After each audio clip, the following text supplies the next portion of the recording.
গরমের আরো খবর জানাতে এই মুহূর্তে রংপুর শাপলা চত্বর এলাকায় আছেন রিপোর্টার আব্দুর রশিদ জীবন। সরাসরি যাচ্ছি তার কাছে।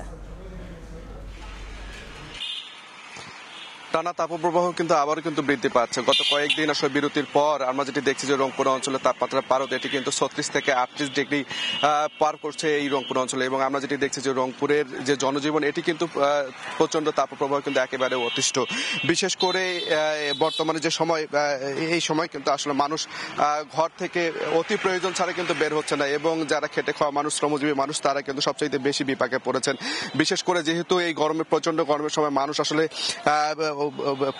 প্রয়োজন ছাড়া আসলে বাসা থেকে বের হচ্ছে না, সেই কারণে যারা রিক্সা চালক রয়েছেন, যারা অটো চালক রয়েছেন, তারা কিন্তু আসলে যাত্রী সংকটে ভুগছেন। একই সাথে যারা শ্রমজীবী মানুষ রয়েছেন তারা কিন্তু এই এত গরমে কাজ করতে, খেতে যেতে, মাঠে যেতে আসলে তাদের বিড়ম্বনার শিকার হতে হচ্ছে। এবং আমরা গত কয়েকদিনে দেখছি যে ধান কাটতে গিয়েই কিন্তু এখন পর্যন্ত 2 জন শ্রমিক আসলে মারা গেছেন এই রংপুর অঞ্চলে তীব্র গরমে অসুস্থ হয়ে। এবং হাসপাতালগুলোতেও কিন্তু এখন কিন্তু আমরা যেটি দেখছি যে গরমজনিত কারণে যে রোগগুলো বৃদ্ধি পায়, বিশেষ করে ডায়রিয়া থেকে শুরু করে শ্বাসকষ্ট, এবং গরমে অসুস্থ হয়ে অনেক রোগী কিন্তু হাসপাতালে ভর্তি হয়েছে। এবং রংপুর মেডিকেল কলেজ হাসপাতালে কিন্তু গত কয়েকদিন থেকেই কিন্তু 250 থেকে 300 রোগী ভর্তি হয়েছেন এই গরমজনিত রোগে আক্রান্ত হয়ে।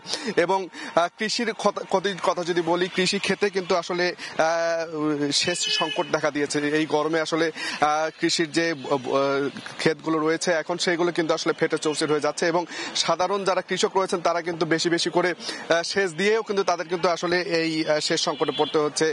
ভালো করে কৃষির যে ক্ষতি সেটি কিন্তু আসলে বেশি করে হচ্ছে, এবং সাধারণ মানুষ যারা রয়েছেন তারা কিন্তু একটু গাছের ছায়া পেলেই, একটু ছায়াযুক্ত জায়গা পেলেই তারা কিন্তু আসলে সেখানে বসে একটু বিশ্রাম করে নিচ্ছেন। এবং আবহাওয়া অফিস যেটি বলছে যে এই যে তাপপ্রবাহের যে মাত্রা সেটি কিন্তু আরো কয়েকদিন কিন্তু থাকবে, এবং 20 তারিখের আগে কিন্তু রংপুরে কিন্তু বৃষ্টি হওয়ার কোনো সম্ভাবনা নাই। এবং তারা যেটি বলছেন, যেহেতু আসলে এই তাপপ্রবাহ আরো কয়েকদিন থাকবে, সেক্ষেত্রে ডাক্তাররাও কিন্তু আসলে সাধারণ যারা মানুষ রয়েছেন তাদেরকে কিন্তু সতর্ক থাকার কথা বলেছেন। বিশেষ করে যেহেতু গরম, প্রচন্ড গরম, এই গরমে তাদেরকে আসলে বের হতে নিষেধ করছেন। এবং একই সাথে আমরা যেটি দেখছি যে এই গরমের প্রতি আসলে মানুষকে সচেতন থাকার কথা বলছেন, এবং সাধারণ যারা মানুষ রয়েছেন তারা কিন্তু আসলে এই গরমে একেবারে অতিষ্ঠ দিন পার করছেন। তো সব মিলে এই ছিল রংপুর থেকে তাপপ্রবাহের সবশেষ।